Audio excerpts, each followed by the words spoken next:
20 बागी सांसदों को बड़ा झटका, जाएगी सांसदी, ओम बिरला ने भेजा नोटिस, दिया 7 दिन का अल्टीमेटम। जी हाँ दोस्तों, क्या 20 बागी सांसदों की मुश्किलें अब बढ़ने वाली है? क्या बीजेपी के साथ खड़े दिखाई दे रहे बागी सांसदों का पूरा समीकरण अब बदल रहा है? और सबसे बड़ा सवाल, आखिर सुप्रीम कोर्ट पहुंचने के बाद ऐसा क्या हुआ कि ओम बिरला को 20 सांसदों से 7 दिन में जवाब मांगना पड़ा? आज की इस रिपोर्ट में आपको बताऊंगी कि 20 बागी सांसदों की पूरी कहानी, बताऊंगी कि आखिर इन सांसदों के खिलाफ अयोग्यता की मांग क्यों की गई और अभिषेक बनर्जी इस मामले को लेकर सुप्रीम कोर्ट क्यों पहुंचे, और सबसे आखिर में बताऊंगी कि बागी खेमे में से एक विधायक की ममता बनर्जी कैंप में घर वापसी ने इस कहानी में नया मोड़ ला दिया है। इसलिए वीडियो में अंत तक जरूर बने रहिएगा। नमस्कार, मैं हूं अंजलि यादव और आप देख रहे हैं पीआरबी। दोस्तों, पश्चिम बंगाल की राजनीति में इस वक्त जो कुछ चल रहा है उसे सिर्फ टीएमसी के अंदर की बगावत कहना शायद काफी नहीं होगा, क्योंकि जिस बगावत को कभी ममता बनर्जी के लिए बड़ा राजनीतिक झटका माना जा रहा था, अब वही मामला सुप्रीम कोर्ट से लेकर लोकसभा स्पीकर तक पहुंच चुका है। एक तरफ टीएमसी के 20 बागी सांसदों के खिलाफ अयोग्यता की याचिकाएं हैं, दूसरी तरफ अभिषेक बनर्जी इस मामले में जल्द फैसला कराने के लिए सुप्रीम कोर्ट पहुंच चुके हैं और अब लोकसभा स्पीकर ओम बिरला की तरफ से इन 20 बागी सांसदों को नोटिस जारी कर दिया है। लेकिन दोस्तों, खबर को आगे बढ़ाने से पहले आपको इस मामले से जुड़ी हेडलाइंस दिखा दूं। सबसे पहले आप ये हेडलाइन स्क्रीन पे देखिए। अभिषेक बनर्जी की अयोग्यता याचिका पर 20 बागी सांसद टीएमसी को लोकसभा का नोटिस, 7 दिन में मांगा जवाब।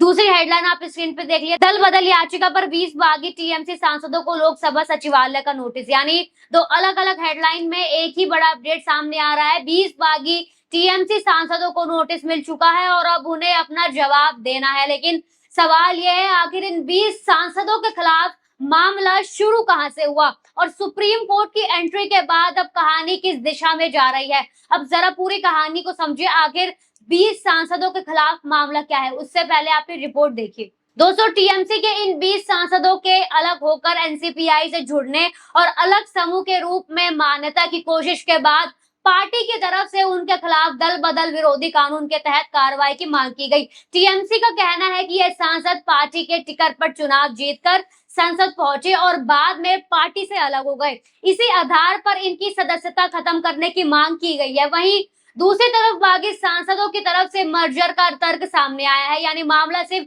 राजनीतिक बयानबाजी का नहीं रह गया। अब ये सवाल है, क्या ये कदम दल बदल विरोधी कानून के दायरे में आता है या नहीं, और इसी सवाल का जवाब अब आगे की प्रक्रिया में तय होना है। लेकिन दोस्तों, यहीं से कहानी में पहला बड़ा मोड़ आता है। लेकिन कहानी में एक और दिलचस्प मोड़ है, क्योंकि इस 20 बागी सांसदों में कुछ ऐसे नाम भी है जिनके रुख को लेकर अब लगातार सवाल उठ रहे हैं। यूसुफ पठान, अबू ताहिर खान और खलीलुर रहमान जैसे सांसदों को लेकर खबरें सामने आई है। उन्होंने एनडीए की बैठकों से दूरी बनाई है। यानी जिस बागी खेमे को कभी बीजेपी एनडीए के साथ खड़ा हुआ बताया जा रहा था, क्या अब उसी खेमे में सब कुछ ठीक नहीं चल रहा? क्या कुछ बागी सांसद अपने राजनीतिक रुख पर दोबारा विचार कर रहे हैं? और सबसे बड़ा सवाल, क्या ममता बनर्जी से दूरी बनाने वाले इन सांसदों के बीच अब वापसी को लेकर भी हलचल शुरू हो गई है? हालांकि दोस्तों, यहाँ एक बात साफ कर दूं, अभी यूसुफ पठान या इन सांसदों की ममता बनर्जी के खेमे में औपचारिक वापसी की पुष्टि नहीं हुई है। लेकिन उनके रुख को लेकर सामने आ रही खबरों ने जरूर कई सवाल खड़े कर दिए और इसी बीच अभिषेक बनर्जी इस पूरे मामले को लेकर सुप्रीम कोर्ट पहुंच जाते हैं। अब दोस्तों, यहीं से कहानी और बड़ी हो जाती है। टीएमसी की तरफ से लंबे समय से इन सांसदों के खिलाफ अयोग्यता की कार्रवाई की मांग की जा रही थी, लेकिन पार्टी का आरोप था कि मामले में फैसला लेने में बहुत ज्यादा देरी हो रही थी और इसी मुद्दे को लेकर टीएमसी महासचिव और लोकसभा सांसद अभिषेक बनर्जी सुप्रीम कोर्ट पहुंच गए। उनकी मांग थी कि लोकसभा स्पीकर ओम बिरला इन अयोग्यता याचिकाओं पर जल्द फैसला ले। फिर 25 अगस्त को सुप्रीम कोर्ट में इस मामले पर सुनवाई हुई। अदालत ने 20 बागी सांसदों को नोटिस जारी किया और उनसे जवाब मांगा। लेकिन सुनवाई के दौरान एक बेहद अहम सवाल सामने आया। सवाल सिर्फ ये नहीं था कि सांसदों को नोटिस मिला है या नहीं, सवाल ये था कि पूरी कार्रवाई आखिर कितने समय में पूरी होगी। यानी मामला अब सिर्फ संसद के अंदर की राजनीतिक लड़ाई नहीं रहा, सुप्रीम कोर्ट भी इस पूरे विवाद को देख रहा है और इसके बाद लोकसभा स्पीकर की तरफ से भी 20 सांसदों को नोटिस जारी होने की खबर सामने आ गई। अब ओम बिरला के नोटिस में क्या है दोस्तों, लोकसभा सचिवालय की तरफ से 20 बागी सांसदों को नोटिस जारी किया गया है। इन सांसदों से 7 दिनों के भीतर जवाब मांगा गया है। लेकिन यहाँ एक बात बिल्कुल साफ समझना जरूरी है, नोटिस का मतलब ये नहीं कि इन 20 बागी सांसदों की सदस्यता अभी खत्म हो गई है। अभी उनसे जवाब मांगा गया है और इसके बाद उनके जवाब और मामले से जुड़े कानूनी पहलुओं को देखते हुए आगे की कार्रवाई होगी।